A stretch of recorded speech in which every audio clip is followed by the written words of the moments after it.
नमस्कार दोस्तों। तो आइए, आलोका एजुकेशन चैनल पर आप सब लोगों का स्वागत है।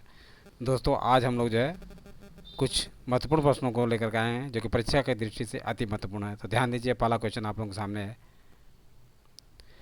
गांधी इरविन समझौता, दिल्ली समझौता, गांधी इरविन समझौता जो था उसे दिल्ली समझौता के भी नाम से जाना जाता था, कब हुआ था?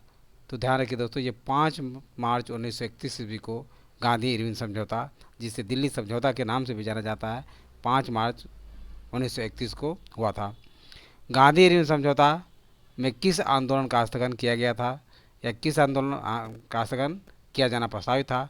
तो सविनय अवज्ञा आंदोलन का स्थगन किया जाना प्रस्तावित था। गांधी इरविन समझौता के तहत सविनय अवज्ञा आंदोलन को स्थगित करने या स्थगन किए जाने को प्रस्तावित था। भारतीय राष्ट्रीय कांग्रेस के प्रतिनिधित्व किस गोलमेज सम्मेलन में शामिल हुए थे? तो द्वितीय गोलमेज सम्मेलन में दोस्तों जो है भारतीय राष्ट्रीय कांग्रेस के प्रतिनिधि शामिल होते हैं। और द्वितीय गोलमेज सम्मेलन में महात्मा गांधी जी क्या होते शामिल हुए थे।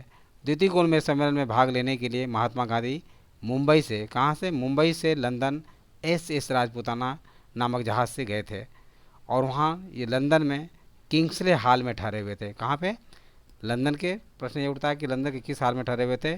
तो किंग्सले हॉल में ठहरे हुए थे। ये भी प्रश्न उठता है कि द्वितीय गोलमेज सम्मेलन के समय भारतीय राष्ट्रीय कांग्रेस की तरफ प्रतिनिधित्व की तरफ महात्मा गांधी जी ने कहाँ से यात्रा की थी? तो मुंबई से यात्रा की थी। कहाँ से? मुंबई से।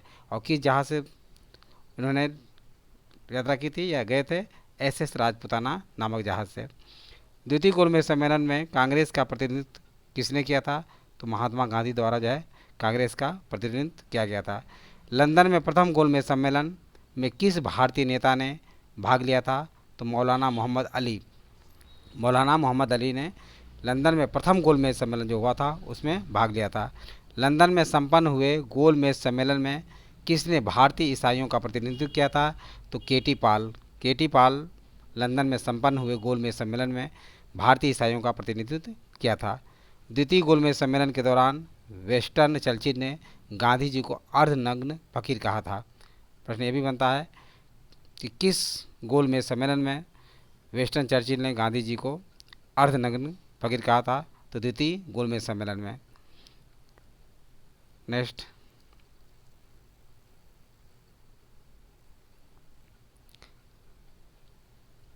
द्वितीय गोलमेज सम्मेलन किस मुद्दे पर असफल रहा? तो सांप्रदायिक प्रतिनिधित्व के मुद्दे पर द्वितीय गोलमेज सम्मेलन असफल रहा। वर्ष 1931 में भारतीय राष्ट्रीय कांग्रेस के कराची अधिवेशन के लिए किसने मूल अधिकारों तथा आर्थिक कार्यक्रमों पर संकल्प प्रारूपित किया था? पंडित जवाहरलाल नेहरू ने। किस भारतीय नेता ने तीनों गोलमेज सम्मेलनों में भाग लिया था? तो डॉक्टर भीमराव अंबेडकर ऐसे व्यक्ति थे जो कि तीनों गोलमेज सम्मेलनों में भाग लिए थे।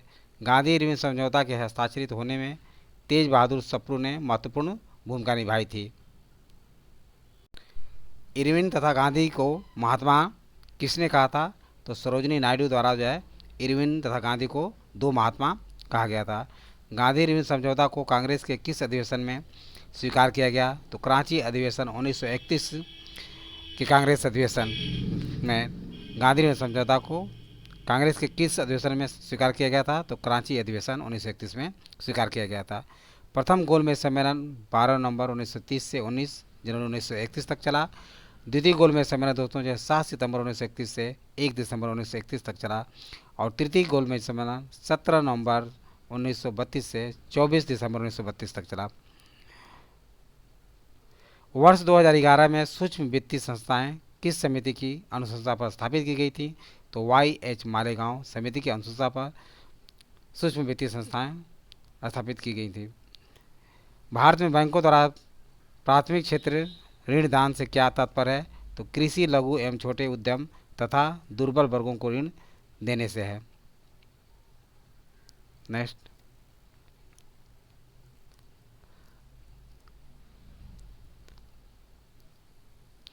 वाणिज्यिक बैंक किस सूची के अंतर्गत आते हैं? तो वाणिज्यिक बैंक दोस्तों जो है संघ सूची के अंतर्गत आते हैं।